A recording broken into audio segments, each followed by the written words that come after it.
um vestido preto, daí eu vou. Mas não gosto de festa social. Gosto de normal, tipo, eu sou, mesmo assim, tipo, no aniversário que eu fui, é tudo rosa. Eu cheguei lá de preto, eu e meu amigo, né?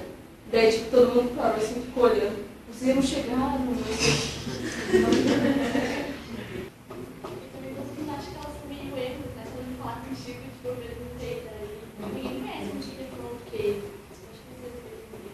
É muito fofo. É tipo aquele que eu quando eu tô espetado, eu fiz na Copa, né? Só tem mais emo das coisas. Ela quer deixar assim o cabelo que ele tem. Vai ficar duro 13 horas pra deixar. Denise, assim, ó, pelo que eu percebi, tu tem muito estilo também em função da atriz. Digamos assim, ó, que daqui a pouco ela se mude e vá para um outro lugar. Continuaria com esse estilo ou você mudaria? Não, mudou agora, assim tá certo. Não tem. Com todo esse colorido no cabelo, todo isso. Cabelo tem defeito, não só cabelo.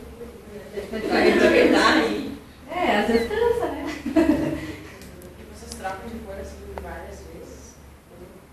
Sim. Podemos de quase todas as cores já, não sei mais o que. Agora vamos dar uma parada até janeiro, só em janeiro, daí eu tentar vender o cabelo dele e dar de luxo. E rapar o cabelo?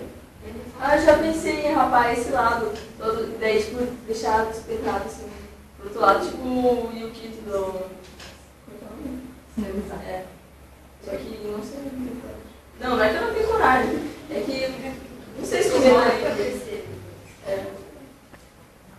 E tu tem intenção, tu tá fazendo que série agora? Eu tô no primeiro. Depois que tu terminar o ensino médio, pretende dar uma continuidade no estudo, já sei que disseste que quer montar um salão e tal. Pensa em dar continuidade ou fazer cursos de especialização para isso?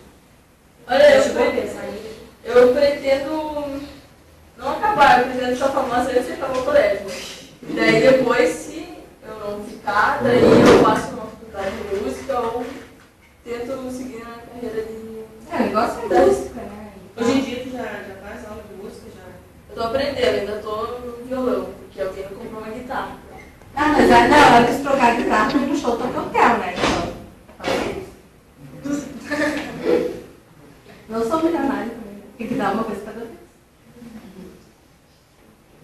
E esse teu ser famoso, como tu pensa assim, em ficar? Tem algum plano, alguma ideia já meio imediato assim, não? Ser guitarrista. Ou vocalista também. Vocês acham que vocês nunca vão se arrepender quando ficar mais velho, de pensar, meu Deus, olha só, eu gastei tanto dinheiro e fui atrás do próprio terra. Tu acha que não vai se arrepender? Nunca vou me arrepender, porque eu tô até a minha vida, então